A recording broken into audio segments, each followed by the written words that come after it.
This is the king's pawn opening, immediately contesting the center and opening diagonals for the queen and king's bishop, aiming for rapid development and central control. This move, 1, circa 5, initiates the Sicilian defense, a highly dynamic and complex opening that immediately challenges white's central pawn and creates an asymmetrical pawn structure, aiming for counterplay on the queenside. This move establishes the foundation for the classical Sicilian defense, a sound and popular choice that aims to control the center and develop pieces harmoniously while preparing for asymmetrical pawn structures later in the game.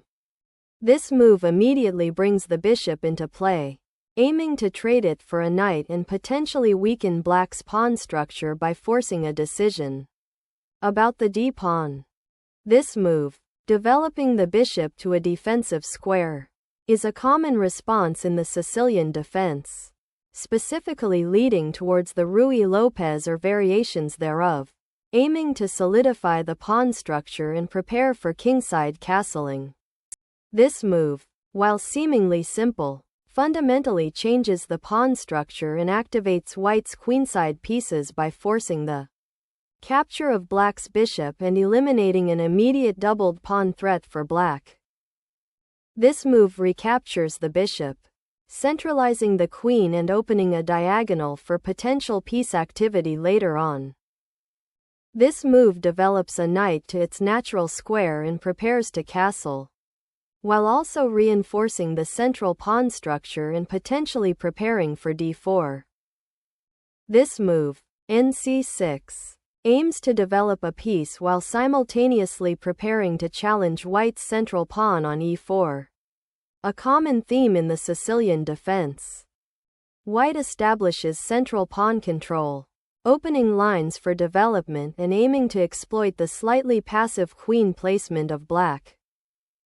This capture opens the c-file, allowing black to potentially challenge white's central pawn presence and activate the queen for further piece play. This recapture of the central pawn solidifies white's space advantage and opens lines for development, creating immediate pressure on black's queenside. This move initiates a King's Indian setup, aiming to fianchetto the bishop to g7 for a strong long-term diagonal and prepare for kingside castling. Castling kingside consolidates the king's safety and brings the rook towards the center of the board, a standard strategic maneuver in this variation of the Sicilian defense. This move develops the bishop to a strong diagonal, preparing to castle and connect the rooks while also controlling key squares in the center. This move develops the bishop to an active square, supporting the knight on d4 and preparing to castle, while also potentially eyeing the queenside. This move develops the knight to a more active central square and prepares for kingside castling, a standard continuation in this variation of the Sicilian defense. This move prepares to solidify the pawn center with e5 and develop the kingside knight, aiming for a more stable pawn structure and active piece play. This move develops the queen to a central, active square, connecting the rooks and supporting potential pawn advances on the queenside while also preparing to castle queenside or support a kingside attack. This move develops the rook to the c-file, which has been opened by the pawn exchange, preparing to exert pressure along this critical line and potentially support future pawn breaks. This move prepares to contest the central d-file and potentially reinforce the knight on d4. Black reinforces the central pawn tension and prepares to contest the open d-file, a common theme in this Sicilian structure. This move repositions the rook to a more active square, preparing to contest the open d-file and potentially support a pawn push on the kingside or center. This move, nb8, initiates a rerouting maneuver, aiming to reposition the knight from the somewhat passive c6 square to the more active b8 square. potentially supporting a future advance on the queenside or reinforcing the kingside defense. This move prepares to develop the queenside knight to c2 and potentially support a c4 pawn push, solidifying white's central control and limiting black's queenside activity.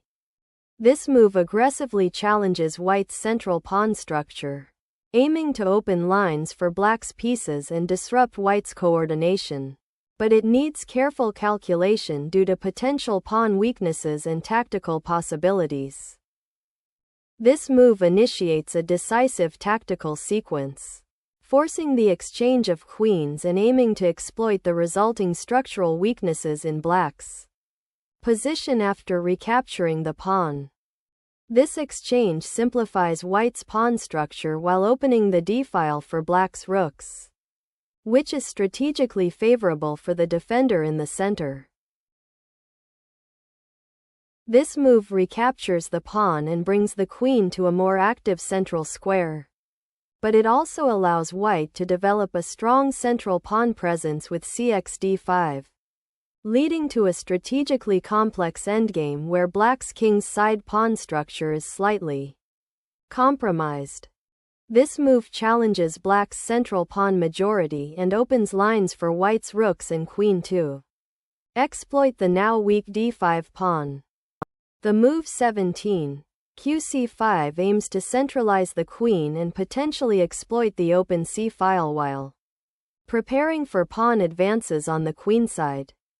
This move repositions the rook to a more active file, preparing to contest control of the d-file and support potential pawn breaks or attacks on the queenside. This move aims to prevent white's pawn break with b4, which would further restrict black's queenside mobility and potentially open lines for white's rooks. This move shifts the queen to a more active square, eyeing the queenside and potentially preparing for pawn advances or piece repositioning to support the central tension. The queen repositions to a more active square, potentially targeting white's queenside pawns or preparing to challenge the initiative on the queenside. This move repositions the queen to a more active central square, directly challenging white's control of the c-file and potentially eyeing the kingside. This move secures the rook on the open c-file, creating pressure against black's queenside and reinforcing the central pawn structure. Black repositions the queen to a more active diagonal, maintaining pressure along the a5e1 file and preparing for potential pawn breaks. White repositions the rook to the d1 square to support potential pawn advances on the d-file and prepare for central pawn tension, reinforcing the d5 pawn and anticipating black's attempts to contest the open file. This move develops the rook to a more active central file, preparing to contest control of the d-file and support a potential queenside pawn advance. This move 23, f4 initiates a pawn break in the center, aiming to gain space and potentially open lines for the rooks and queen to attack the queenside or exploit the weakened pawn structure after the exchange. The knight repositions to c6, reinforcing the center and preparing to challenge white's rook on d1, potentially aiming for a queenside expansion or knight maneuver to support the central pawn push. This move simplifies the position by exchanging knights, aiming to exploit white's improved pawn structure and control of the open c-file after the subsequent recapture. This move recaptures the knight, opening the c-file for your rook and challenging white's central pawn structure, aiming to exploit the pressure on the d5 pawn. This rook move penetrates the 7th rank, directly attacking the enemy queen and forcing it to retreat, while simultaneously preparing to control open files and exert pressure on the weakened queenside.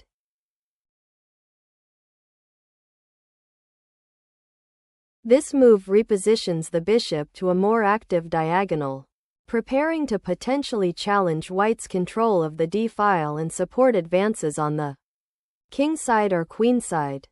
This move decisively opens the d-file and forces the black king to a less secure square, preparing to exploit the weakened kingside pawn structure. This move is a necessary retreat to save the king from the immediate check on the open d-file and to prepare for potential discovered attacks or tactical complications arising from white's centralized rook. This move aims to disrupt black's coordination by attacking the rook and knight on the queenside, potentially opening lines for white's pieces. This move seeks to escape the immediate threat on the queen and potentially reposition the piece to a more active square, while also offering a potential pawn sacrifice to disrupt white's powerful central control.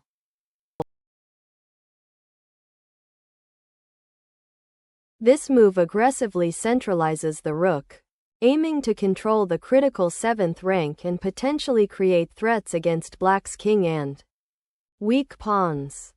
This move aims to unpin the rook on c7 and defend the pawn on c7, while also preparing to reposition the rook to a more active file. The move 31, kh2, is a prudent safety measure, moving the king away from the open g-file and potential checks, while also preparing for a possible pawn push on the kingside if the opportunity arises. This move introduces a strategic pawn break on the queenside to challenge white's positional advantage and create counterplay.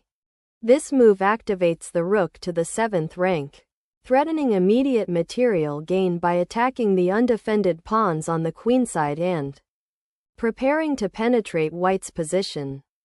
This move activates the rook on the e-file, preparing to contest the open file and potentially support a kingside pawn advance or maneuver to a more active central square. This move repositions the rook to a more active square, preparing to challenge white's advanced rook on d7 and potentially create counterplay along the d-file. This move repositions the queen to a more active square, eyeing the weakened b2 pawn and potentially setting up future threats against white's king. This pawn capture on b5 opens a crucial file for the rook and creates an immediate threat against black's advanced pawn structure while also freeing the d-file for your own rook. This move captures the rook on a1, which is a material gain, but it neglects black's initiative on the queenside and potentially weakens the kingside pawn structure after white's planned advances. This move intends to create a defensive pawn shield for the king, reinforcing the weakened kingside after the opponent's queen maneuvered to the queenside.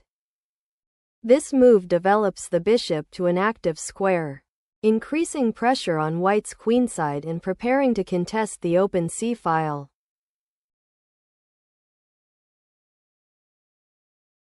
This pawn push capitalizes on black's undefended bishop and opens a dangerous diagonal for white's queen and rook towards the black king. This move brilliantly exploits the open b-file to create counterplay, threatening to infiltrate white's position and potentially disrupt the king's defenses. This move repositions the rook to a more active square, aiming to pressure black's queenside pawns and potentially support a central pawn push, while also guarding against tactical threats. This move aims to provoke a response from white's rook on d7, potentially creating weaknesses or forcing an exchange that could simplify the position. The advance of the a-pawn to a7 forces black to decide how to address the imminent promotion threat, potentially leading to concessions elsewhere on the board. This move repositions the bishop to contest the open a-file and prepares to support the pawn advance, aiming to disrupt white's initiative and potentially activate black's pieces. This move decisively wins material and exploits the advanced passed pawn, simplifying the position to a winning endgame.